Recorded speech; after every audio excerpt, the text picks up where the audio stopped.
दधि शंखम तुषाराभम क्षीरोदार्णव संभवम नमामि शशिनम सोमम शंभो मुकुटधारणम। दधि शंखम तुषाराभम क्षीरोदार्णव संभवम नमामि शशिनम सोमम शंभो मुकुटधारणम। ओम सोम सोमाय नमः। ओम सोम सोमाय नमः। ये चंद्रमा का पौराणिक मंत्र है। जो लोग प्रातः काल उठ करके सूर्यादिक ग्रहों की पूजा उपासना के बाद चंद्रमा के इस मंत्र का यथासंभव बार जप करते हैं और चंद्रमा का अपने मस्तक पर ध्यान करते हैं, ऐसे लोगों की मेधा शक्ति, प्रज्ञा शक्ति विकसित होती है और ऐसे लोग हर प्रकार के नकारात्मक प्रभाव से बच जाते हैं और ऐसे लोगों के चेहरे पर सकारात्मक प्रभाव स्पष्ट रूप से देखा जा सकता है। नमस्कार, आप देख रहे हैं काल चक्र। आपके साथ मैं हूं ज्योत्सना बेदी और मेरे साथ हैं प्रश्न कुंडली विशेषज्ञ पंडित सुरेश पांडे जी। पंडित जी, बहुत बहुत स्वागत है आपका। धन्यवाद। त्रिपुंड से मिलेगी तरक्की, त्रिशूल से होगी बरकत, रुद्राक्ष से बढ़ेगा कारोबार, भस्म से होगा बेड़ा पार, हर हाल में मिलेगी महादेव की महाकृपा। जरूर देखिए काल चक्र। जी हाँ, नौकरी की टेंशन, कारोबार में घाटा, शादी में देरी, लाइफ पार्टनर से झगड़ा, घर में क्लेश या फिर बच्चों की पढ़ाई में रुकावट, आप जितनी भी परेशानियां आपकी जिंदगी में हैं, उन सभी परेशानियों को दूर करेंगे महादेव।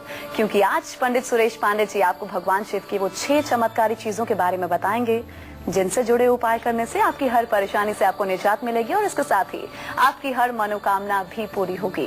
तो पूरा 1 घंटा ध्यान से हमारे आज के प्रोग्राम काल चक्र को आप लोग देखिएगा, क्योंकि बहुत ही खास और दिलचस्प जानकारी पंडित जी आज आपको देंगे। इसके अलावा आज के काल चक्र में आपके लिए और क्या क्या खास है, आइए आपको बता देते हैं। काल चक्र में आज जानिए किन 6 चीजों से मिलेगी आपको महादेव की महाकृपा। शिव का डमरू दूर करेगा वास्तु दोष, दूर करेगा अमंगल। भगवान शंकर के किन उपायों को करने से मिलेगी नई नौकरी और साथ ही आपके कारोबार में भी बढ़ोतरी होगी। इन तमाम चीजों के बारे में आज पंडित जी आपको बताएंगे। इसके अलावा आज के काल चक्र में क्या कुछ खास है ये हमने आपको बताया। अगर आपके मन में भी कोई सवाल है तो आप निश्चिंत होकर हमें कॉल भी कर सकते हैं। हमारे नंबर्स हैं 0120-460-2503 और 0120-460-2504। तो पंडित जी के साथ आज की खास चर्चा की हम शुरुआत करें उससे पहले आज का शुभ मुहूर्त आपको पंडित जी बताएंगे।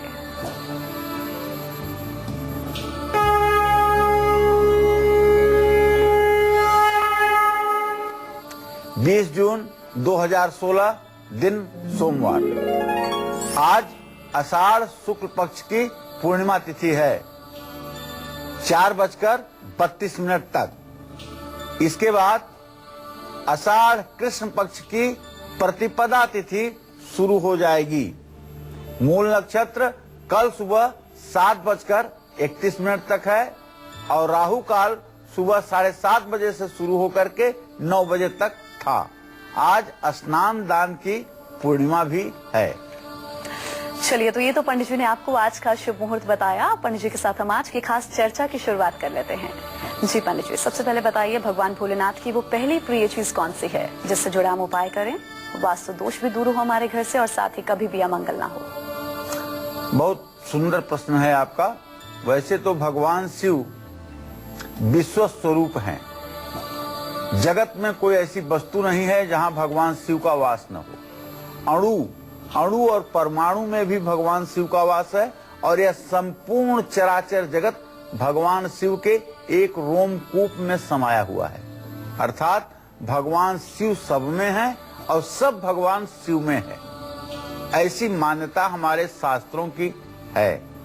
इसीलिए तो जटाटवी गल ज्वल प्रवाह पावित स्थले गले वलंबिताम्बुजंग तुंग मालिकाम डमड्डमड्डमड्डमा निनादवड्डमर्वयं चकार चंड तांडवम तनोतु नः शिवः शिवम।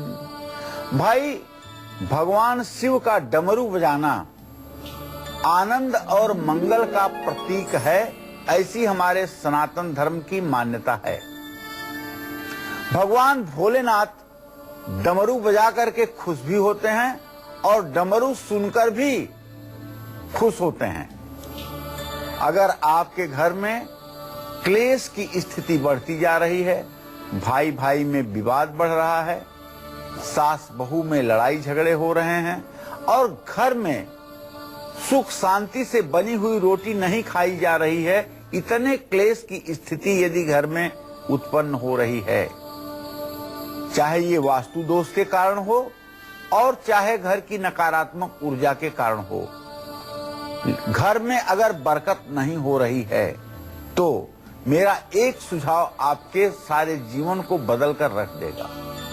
आप अपने घर के मंदिर में, जो आपके घर का पूजा स्थान है, घर के उत्तर पूर्व दिशा में, वहां भगवान शिव के शिवलिंग के सामने या भगवान शिव की तस्वीर के सामने एक डमरू जरूर रखिए। चाहे डमरू बहुत बड़ा ना हो, छोटा भी हो, लेकिन एक डमरू जरूर रखिए। और रोज सुबह जब आप पूजा कर लीजिए तो सुबह शाम पूजा के अंत में आरती के बाद 1 सेकंड के लिए ही सही, लेकिन डमरू जरूर बजाइए। इससे घर में कभी अमंगल नहीं होगा और घर का वास्तु दोष भी दूर हो जाएगा। इसमें कोई शक संदेह की गुंजाइश नहीं है। सुनने में बहुत छोटा उपाय, करने में बहुत सरल, लेकिन परिणाम अत्यंत चमत्कारी। तो मैं विश्वास करूं कि आप भी अपने घर की परेशानी को दूर करने के लिए अपने पूजा स्थान में एक डमरू रख करके और अपने घर का अमंगल दूर करेंगे। मुझे विश्वास है कि ऐसा आप अवश्य करेंगे। अब महादेव को वो दूसरी कौन सी चीज प्रिय है जिसके कारण घर में मांगलिक कार्यों की झड़ी लग जाएगी और आपके घर की सारी निगेटिविटी दूर हो सकती है, ये मैं बताऊंगा आपको। लेकिन पहले मेष राशि और वृषभ राशि के जातकों की किस्मत का हाल बता दूं। जी हाँ, तो महादेव की वो दूसरी प्रिय चीज कौन सी है जिसका आप उपाय करें और आपकी जिंदगी से तमाम जो नेगेटिविटी है उसका वासना हो वो कहीं ना कहीं दूर होती चली जाए। इसके बारे में पंडित जी आपको बताएंगे किस चीज से आपको कौन सा उपाय करना है। अभी जरा हम राशिफल का आगाज करेंगे। सबसे पहले बात होगी मेष राशि के जातकों की।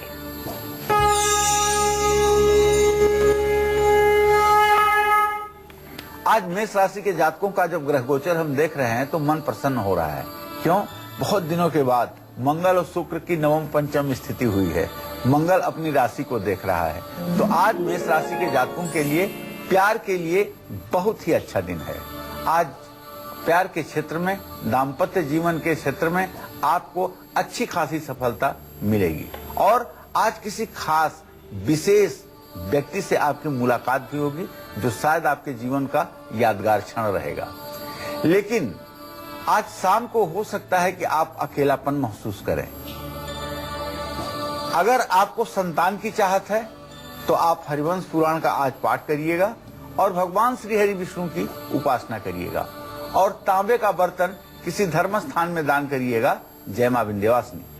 वहीं आज के दिन को सुखद और सफल बनाने के लिए वृषभ राशि के जातकों को क्या कुछ खास करना है और किन बातों का खास तौर पर ध्यान भी रखना है, आइए जानते हैं।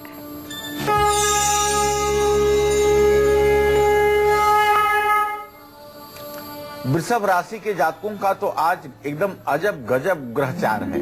जैसे लग्न में जहां बैठा हुआ है बुध, वहीं शनि की पूरी दृष्टि। इसका मतलब कि आज वृषभ राशि के जातक अपने राशि स्वामी के अस्त होने के बावजूद भी कारोबार में अच्छा लाभ कमाएंगे और अपने मन को शांत रखने में भी कामयाब रहेंगे। लेकिन जो विद्यार्थी हैं वृषभ राशि के, आज उन लोगों के लिए दिन अच्छा नहीं है। उनको कोई न कोई असुविधा जरूर महसूस होगी जो शिक्षा के क्षेत्र में है। तो घी, कपूर और दही, अगर इन 3 चीजों का या 3 में से किसी एक चीज का दान कर दिया जाए तो विद्यार्थियों के लिए भी दिन अच्छा हो सकता है। दुर्गा जी की पूजा करनी चाहिए और इत्र का प्रयोग जरूर करना चाहिए। जय मां विंध्यवासिनी। चलिए पंडित जी, अब महादेव से जुड़ी दूसरी महाचमत्कारी चीज कौन सी है जिससे जुड़ा हम खास उपाय करें जिससे मांगलिक कार्यों का श्री गणेश हो सके? सही बात है। अब भगवान शिव से जुड़ी हुई दूसरी वस्तु के बारे में हम चर्चा करेंगे। जानते हैं महादेव की वो दूसरी चमत्कारिक चीज है जो मांगलिक कार्यों का श्री गणेश करा सकती है। वो है बेलपत्र। विवाह में देरी हो रही है या मनचाहा जीवन साथी नहीं मिल पा रहा है, तो ऐसे में 108 बेलपत्र पर चंदन से राम राम लिखें।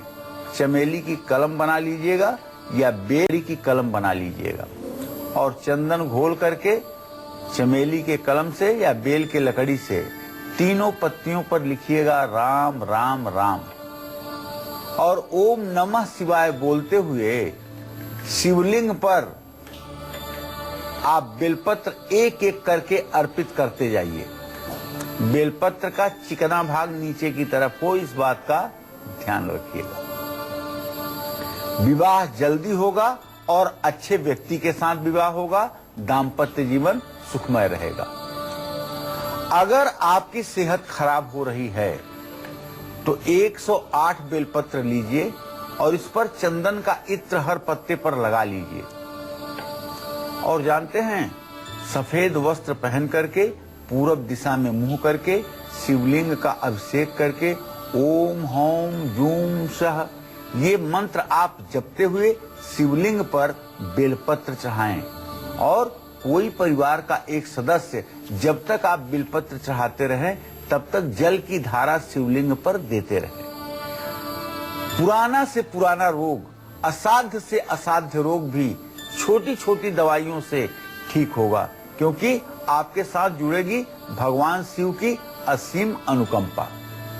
शरीर की सारी नकारात्मक एनर्जी समाप्त हो जाएगी और आपके चेहरे पर एक स्वाभाविक आभा मंडल दिखाई देगा।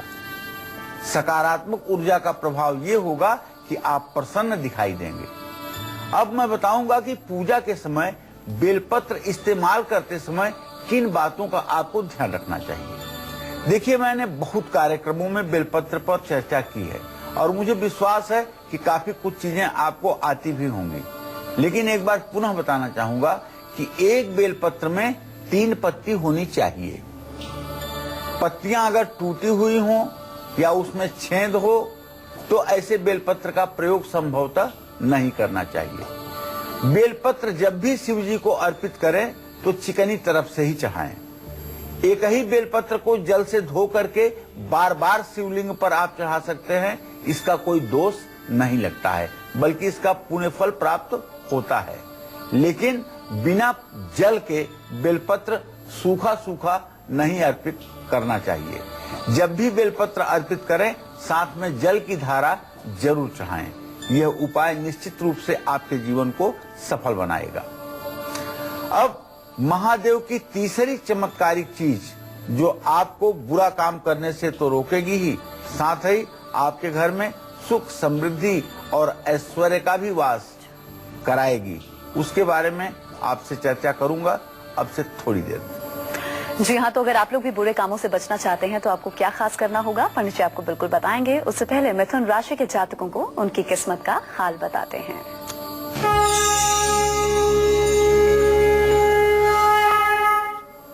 सूर्य और शुक्र दोनों ग्रहों की स्थिति मिथुन राशि में है। अभी भी शुक्र अस्त हुआ पड़ा है, इसलिए मिथुन राशि के जातकों के काम में थोड़ी सी परेशानी आ सकती है। जीवन साथी के स्वास्थ्य का ध्यान देने की विशेष जरूरत है। फिजूल खर्ची भी बढ़ सकती है। आज आपको चाहिए भगवान श्री हरि विष्णु को प्रसन्न करने के लिए नारायण कवच का पाठ करें, पंछियों को दाना डालें और हरे कपड़ों का दान करें। जय मां विंध्यवासिनी। तो आज आपको अपना सबसे जरूरी काम किस मुहूर्त में करना है, जो कि आप सभी के लिए गुड लक साबित होगा, पंडित जी आपको बताएंगे आज के गुड लक मुहूर्त में। जी पंडित जी बताइए।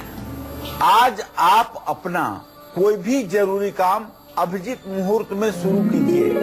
अभिजीत मुहूर्त सुबह 11:55 से 12:50 तक है। इस समय में आप जो भी काम करेंगे, जिस काम का शुभारंभ करेंगे, उसमें आपको सफलता जरूर मिलेगी। चलिए अब राशिफल में हम आगे बढ़ेंगे और बात करेंगे कर्क राशि के जातकों की।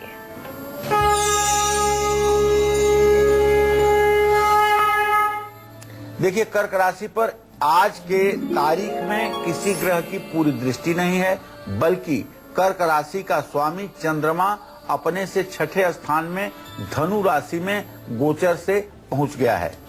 मतलब तो ये निकलेगा कि आमदनी के स्थान में जो बुध बैठा हुआ है तो आमदनी के नए रास्ते तो खोलेगा और किसी काम को शुरू करने के लिए अच्छा दिन भी है, लेकिन माँ का आशीर्वाद आज आपके लिए आवश्यक है। दूध या पानी भरा हुआ बर्तन किसी धर्म स्थान में दान करें, भगवान शिव की उपासना करें तो संभवतः आपका दिन मंगलमय बना रहेगा। जय मां विंध्यवासिनी। तो भगवान शंकर से जुड़ी 2 चमत्कारी चीजों के बारे में पंडित जी ने हमें बताया इस सेगमेंट में। यहाँ हम रुकेंगे एक ब्रेक के लिए। ब्रेक के बाद महादेव की उन 4 चमत्कारी चीजों के बारे में भी हम जानेंगे जो आपको सुख, समृद्धि, तरक्की, पैसा और बरकत दे सकती है। लौटेंगे एक ब्रेक के बाद। आप रहिए हमारे साथ और देखते रहिए काल चक्र।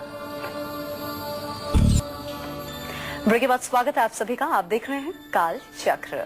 तो आज हम पंडित जी के साथ भगवान भोलेनाथ से जुड़ी 6 अनमोल चीजों के बारे में चर्चा कर रहे हैं जिनसे जुड़ा उपाय करने से आपको हर जगह तरक्की मिलेगी। तो चलिए अपनी इसी चर्चा को आगे बढ़ाते हुए जानते हैं कि महादेव से जुड़ी वो तीसरी चीज कौन सी है जिससे जुड़े उपाय करने से घर में कई गुना ज्यादा सुख, शांति और समृद्धि का वास होता है। जी पंडित जी बताइए। जटाकटाह संभ्रम भ्रम निलिम्प निर्झरी बिलोल बीच बल्लरी विराजमान मूर्धनि धगत धगत धगत ज्वलल लाट पट्ट पावके किशोर चंद्र से खरे रति प्रतिक्षणम मम। देखिए, मैंने बताया कि डमरू किस तरह से आपके जीवन के अमंगल को मंगल में बदल सकता है और आप अपने पूजा स्थान में एक छोटा सा डमरू जरूर रखेंगे भगवान शिव के शिवलिंग के सानिध्य में। और ध्यान रखिएगा कि डमरू पानी से भीगने न पाए। दूसरी बात मैंने चर्चा किया बेलपत्र की, जो हर प्रकार से अलौकिक सुखों को देने वाला और रोग बीमारी को दूर करने वाला। अब तीसरे विषय की बात करने जा रहा हूं। वो तीसरा चीज क्या है जो कई गुना ज्यादा सुख, शांति और समृद्धि देने वाला है? वो तीसरी चीज है भगवान भोलेनाथ का त्रिशूल। शूल कहते हैं कष्ट को, त्रि कहते हैं 3। त्रिशूल का मतलब होता है कि तीनों प्रकार के आधिदैविक, आधिभौतिक, तीनों प्रकार के जो शूल होते हैं उसे भगवान शिव धारण करते हैं। भगवान शिव का त्रिशूल घातक और अचूक हथियार भी है। भगवान शिव के हाथों में त्रिशूल इस बात का संकेत है कि भगवान महादेव कर्म, स्वभाव और विचार तीनों पर पूर्ण रूपेण नियंत्रण रखते हैं। घर में सुख, शांति और समृद्धि के लिए मुख्य द्वार के ऊपर बीचों बीच एक त्रिशूल लगाना चाहिए या सफेद चंदन से त्रिशूल बनवा करके उसे ही घर में स्थापित करना चाहिए।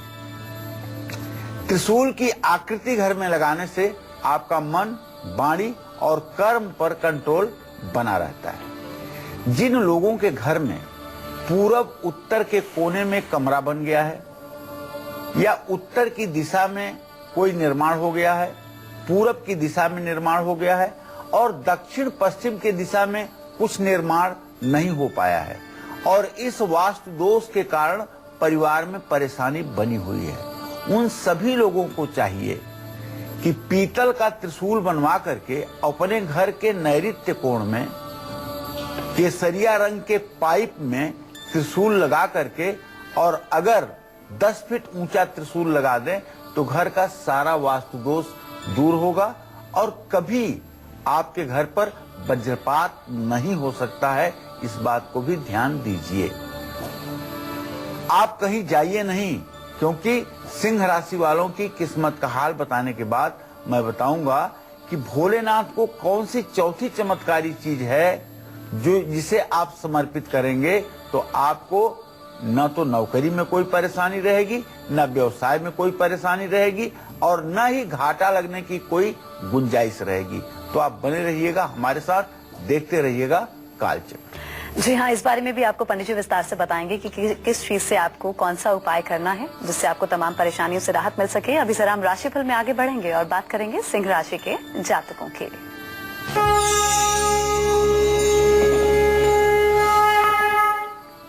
देखिए, सिंह राशि के जातकों के स्वास्थ्य भाव का स्वामी, रोग भाव का स्वामी शनि है और वो रोग स्थान को पूर्ण दृष्टि से देख रहा है। तो आज सिंह राशि वालों को बताना चाहूंगा कि चंद्रमा की स्थिति शनि से द्वितीय द्वादश है। आज जरा सा आप अपने सेहत पर ध्यान रखिएगा, अपने खान पान पर ध्यान रखिएगा और अपने दिनचर्या पर भी ध्यान रखिएगा। अगर आप विद्यार्थी हैं तो मैं विश्वास के साथ कह सकता हूं, शिक्षा और प्रतियोगी परीक्षा में आपको सफलता मिलेगी। लेकिन आज आपको दिल खोल करके अन्न और वस्त्र का दान भी करना चाहिए। गायत्री मंत्र का जप आपके लिए वरदान साबित होगा और सूर्य को जल देंगे तो इससे भी आपका उत्साह बना रहेगा। जय मां विंध्यवासिनी। अच्छा पंडित जी, अगर हम लोग चाहते हैं कि हमारे जीवन से हर संकट दूर हो जाए, नौकरी में तरक्की मिले, कारोबार में घाटा ना हो, तो महादेव की वो चौथी प्रिय चीज कौन सी है जिससे जुड़े हम खास उपाय कर सकते हैं? हाँ, सहस्रलोचन प्रभृत शेष लेख शेखर प्रसून धूलि धोरणी विधु सरांग्र पीठ भुजंग राजमालया निबद्ध जाट जूटक श्रिय चिराय जायताम चकोर बंधु शेखर। शिव के चमत्कारिक तिलक को ही त्रिपुंड कहते हैं। भगवान शिव को जो तिलक लगाया जाता है 3 उंगलियों से, उसे ही तो त्रिपुंड कहते हैं। त्रिपुंड की 3 रेखाओं में 9 देवताओं की शक्ति समाई हुई है। भ्रिकुटी के अंत में मस्तक पर मध्यमा सहित 3 उंगलियों से, तर्जनी, मध्यमा और अनामिका, इन्हीं 3 उंगलियों से भक्ति पूर्वक सफेद चंदन या भस्म का त्रिपुंड लगाने से निश्चित रूप से हर प्रकार की मानसिक शांति मिलती है। सुबह के समय गीले चंदन से या गीली भस्म से त्रिपुंड लगाना चाहिए और शाम के समय सूखे भस्म से या सूखे भस्म से ही त्रिपुंड लगाने का शास्त्रों में विधान कहा गया है। भगवान शिव का त्रिपुंड सफेद चंदन का भी हो सकता है और भस्म का भी हो सकता है। कोई भी व्यक्ति जो शिव भक्त है उसे अपने माथे पर त्रिपुंड जरूर लगाना चाहिए।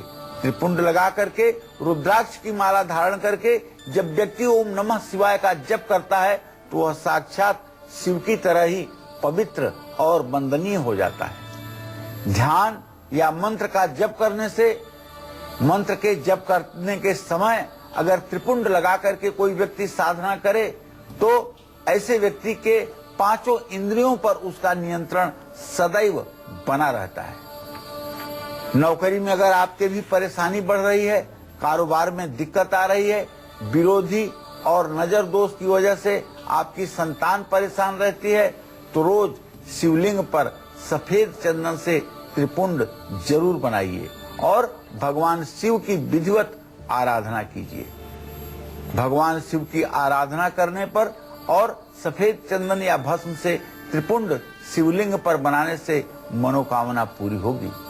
आप कहीं जाइएगा नहीं, क्योंकि सिंह और कन्या राशि वालों की किस्मत का हाल बताने के बाद मैं बताऊंगा आपको भोलेनाथ की उस चौथी चमत्कारी चीज के बारे में जिससे आसान उपाय करने से न आपको नौकरी में कोई परेशानी आएगी बल्कि आपका कारोबार भी घाटे से उबर जाएगा। सिंह राशि के जातकों के बारे में बता चुका हूं, अब कन्या राशि के जातकों के बारे में आपको बताऊंगा। जी हाँ पंडित जी के साथ हम चर्चा को आगे बढ़ाएंगे। उससे पहले जरा कन्या राशि के जातकों को उनकी किस्मत का हाल बता दें।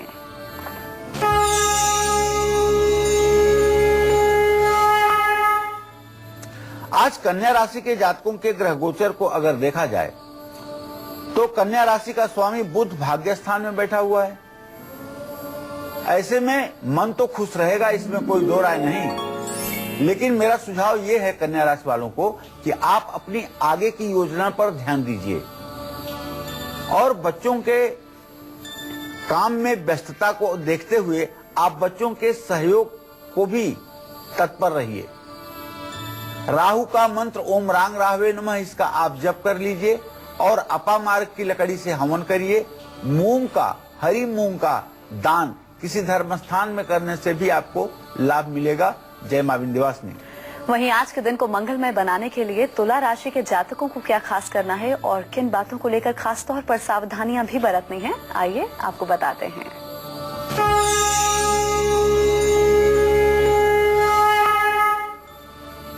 तुला राशि में इस समय मंगल की स्थिति है। तुला राशि में मंगल स्थित है और तुला राशि से भाग्य स्थान में सूर्य और शुक्र की स्थिति है। नौकरी के क्षेत्र में तो सफलता मिल ही जाएगी, ऐसा ग्रह गोचर संकेत कर रहा है।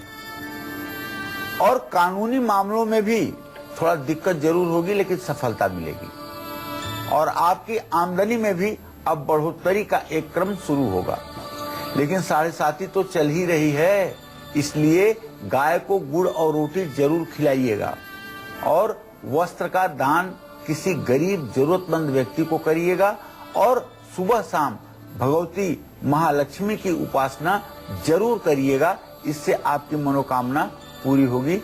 जय मां विंध्यवासिनी। पंडित जी, महादेव से जुड़ी 5वीं चीज कौन सी है जो हमें मोह माया के बंधन से छुटकारा दिलाती है? साथ ही व्यक्ति के जीवन में धन दौलत की प्राप्ति भी होती है, किसी तरह के फाइनेंशियली दिक्कतें नहीं होती हैं और हर संकट भी दूर होता है। कौन सी चीज है, कौन सा उपाय करें? चलिए, मैं ललाट चत्वरज्वल धनंजय स्फुलिंग भा निपीत पंच सायकम नमन निर्लिम्पनायकम सुधा मयूख लेखया विराजमान शेखरम महाकपाली संपदे शिरोजटाल मस्तुना। भगवान शिव के लिए दुनिया मोह माया सब कुछ राख यानी भस्म से ज्यादा कुछ नहीं है। इसलिए भगवान शिव का भस्म से भी अभिषेक होता है। ये अभिषेक सबसे ज्यादा महाकालेश्वर उज्जैन में प्रचलित है। जिन लोगों ने भगवान शिव की भस्म आरती उज्जैन में देखी होगी, उनका जीवन निश्चित रूप से धन्य हो गया होगा और ऐसे लोग पुण्यवान होते हैं और मोक्ष को प्राप्त करते हैं। दरिद्रता और गरीबी से अगर जिंदगी भर के लिए छुटकारा चाहते हैं और चाहते हैं कि घर की आर्थिक स्थिति मजबूत हो और घर की अगर उन्नति नहीं हो पा रही है, जिस वजह से कर्ज लेने की मजबूरी भी जिंदगी में आ रही है, तो घर में धूप बत्ती जलने के बाद जो उसकी राख गिरती है उसका भस्म लेकर के यदि आपके घर में नर्मदेश्वर या पारे का शिवलिंग है तो उसका अभिषेक करना चाहिए। धूप से भी जो भस्म बनती है उससे भी आप अभिषेक कर सकते हैं। हवन करने के बाद भी जो राख निकलती है उससे भी आप अभिषेक कर सकते हैं। वैसे भस्म बनाने का सबसे उत्तम तरीका मैं आपको बताना चाहूंगा। गाय के गोबर का कंडा लेकर के उसको जला करके उसकी राख बना करके और उसे गाय के दूध में आटे की तरह गूंथ करके छोटी छोटी गोलियां बना लीजिए और उसे धूप में सुखा लीजिए। सूखने के बाद उसको फिर गाय के गोबर का कंडा रख करके उसके बीच में रख करके उसको जला करके पका लीजिए और उसके बाद उसे बारीक पीस करके कपड़े से छान करके और उसमें सुगंधित इत्र डाल करके आप भस्म बना लीजिए। ये भस्म भगवान शिव के लिए, आपके लिए, आपके परिवार के लिए वरदान साबित होगा। यही भस्म बनाने का शास्त्र सम्मत तरीका है। अगर आपको बेवजह गुस्सा आता है, मन में चिड़चिड़ापन रहता है, तो ऐसे बच्चे के माथे पर, नाभि पर यदि आप भस्म लगाते हैं तो निश्चित रूप से ये सारी परेशानियां दूर हो जाएंगी। महादेव के आंसुओं से बनी वो छठी सबसे चमत्कारी चीज क्या है जिसे आप अपने घर में रखेंगे या धारण करेंगे तो आपकी सारी मनोकामना पूरी हो जाएगी। ये भी मैं आपको बताऊंगा, लेकिन पहले वृश्चिक और धनु राशि के जातकों के किस्मत का हाल बताने के बाद। जी हाँ, इसके बारे में आपको बिल्कुल पंडित जी बताएंगे, बस थोड़ा सा इंतजार आप लोग कीजिए। अभी जरा हम वृश्चिक राशि के जातकों को उनकी किस्मत का हाल बता दें।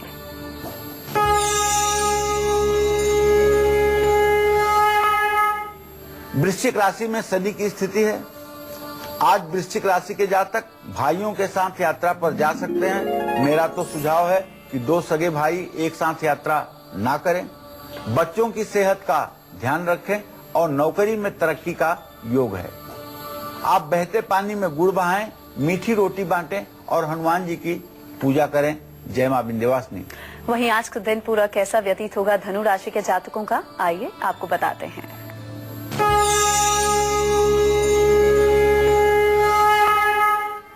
धनु धनु राशि में इस समय चंद्रमा स्थित है और बृहस्पति की पूरी दृष्टि भी पड़ रही है। इसका मतलब कला के क्षेत्र में धनु राशि के जातक तरक्की करेंगे। नौकरी में अगर ट्रांसफर चाहते हैं तो मनचाहा ट्रांसफर होगा, लेकिन आज इतना ज्यादा मत खुश हो जाइएगा कि किसी को उल्टा सीधा बोलिएगा। अपनी जबान पर काबू रखिएगा और माथे पर अपने केसर का तिलक लगा लीजिएगा।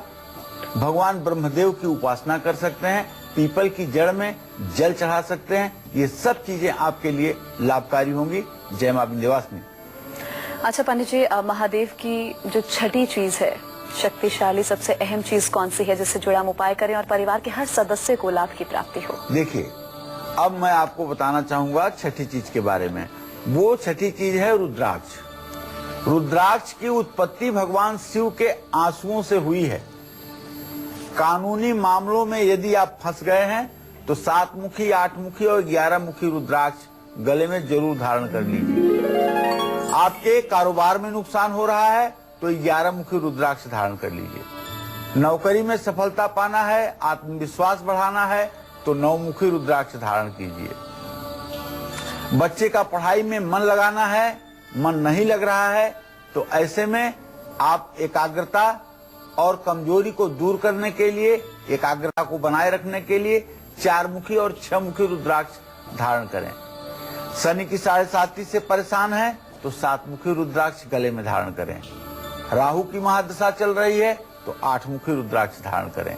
केतु ग्रह के बुरे प्रभाव से बचने के लिए 9 मुखी रुद्राक्ष धारण करें। यह रुद्राक्ष सचमुच में कलयुग में किसी चमत्कार से कम नहीं है और आपकी मनोकामना को पूर्ण करने वाला है। और अगर हर प्रकार का सुख चाहते हैं तो 5 मुखी रुद्राक्ष की एक माला अपने गले में धारण करें।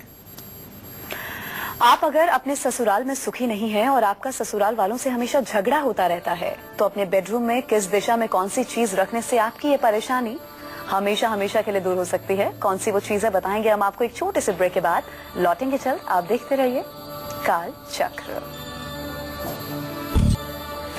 ब्रेक के बाद काल चक्र में आप सभी का स्वागत है। चलिए पंडित जी से हम जल्दी से जानते हैं बार बार हो रही दुर्घटनाओं से बचने के लिए क्या है आज का सक्सेस मंत्र। जी पंडित जी बताइए।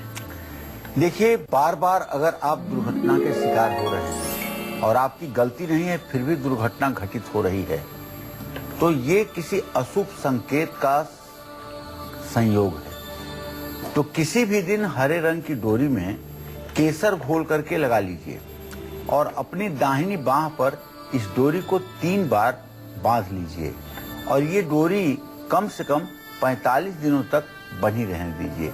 इसको इस तरह से बांधिए, ना बहुत ढीली हो ना बहुत कसी हो, जिससे रक्त संचार रुके।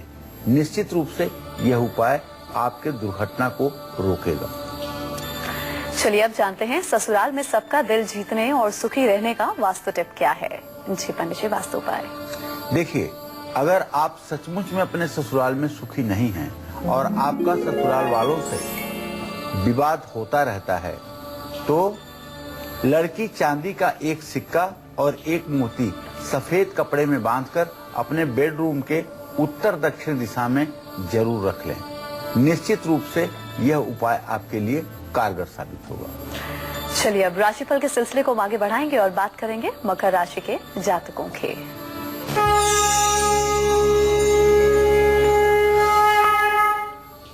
मकर राशि के जातकों का ग्रह गोचर ये है कि मकर राशि का स्वामी शनि स्नेह दृष्टि से देख रहा है और जीविका भाव का स्वामी शुक्र से खडाष्टक योग बन रहा है। ऐसे में निश्चित रूप से मकर राशि के जातकों को मेहनत ज्यादा करनी पड़ेगी किसी काम में सफलता के लिए और कुछ पुराने मित्रों से भी मुलाकात हो सकती है। आज आपका मान सम्मान निसंदेह बढ़ेगा।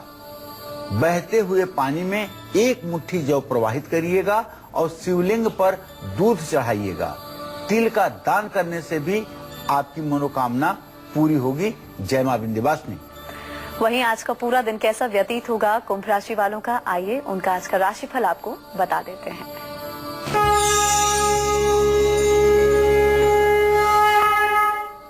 देखिए, कुंभ राशि में केतु की स्थिति है, बृहस्पति की पूरी दृष्टि है। मतलब घर में मांगलिक काम जरूर होगा। आज आपको घर की साफ सफाई में भी ध्यान देना चाहिए और अगर फिजूल खर्ची बढ़े तो इससे घबराना नहीं चाहिए। कुत्ते को रोटी, ब्रेड, दूध देने से भी आपकी ग्रह स्थिति में मजबूती आएगी। भगवान भैरव की भी उपासना करनी चाहिए और बहते पानी में थोड़ा सा कोयला भी विसर्जित करना चाहिए। जय मां विंध्यवासिनी। आज के दिन को सुखद और सफल बनाने के लिए मीन राशि के जातक क्या खास कर सकते हैं और किन बातों को लेकर इन्हें आज सावधानियां भी बरतनी हैं, आइए आपको बताते हैं।